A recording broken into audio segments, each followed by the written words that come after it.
I'm Kristen Morrison. I'm the founder of Six Figure Pet Sitting Academy.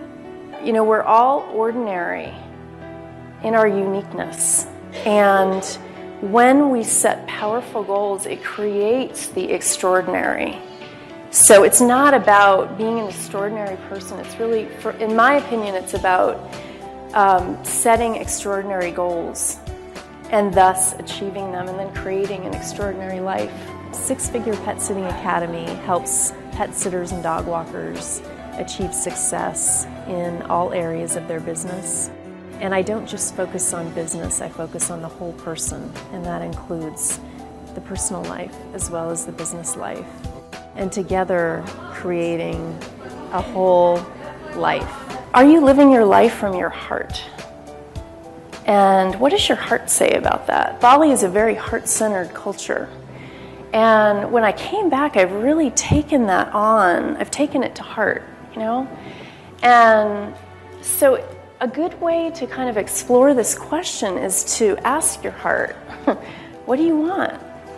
And one way that I've done that is to do journal writing, to inquire, to write, hey heart, what do you want? And have the heart respond. See what comes up. That's one way to do it. Another way is to have a friend say, what do you want? And just say what you want, and then have them ask again, what do you want? And just to keep asking until nothing more emerges in that moment. That's one way to do it. It's not about a solo enterprise, even if you are a sole proprietor.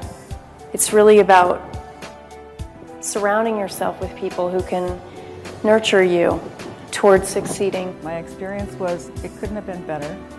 She helped me with every aspect that I needed help with, and there were a number of them.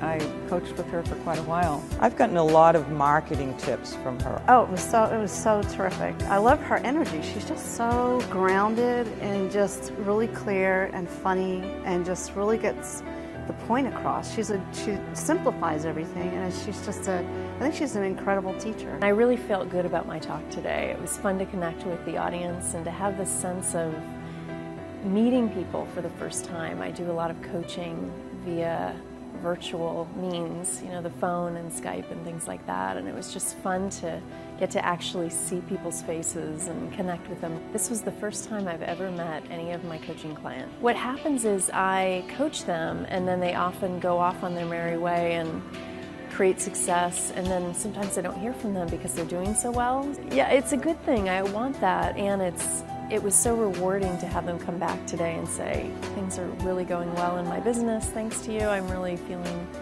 successful and powerful and running my business.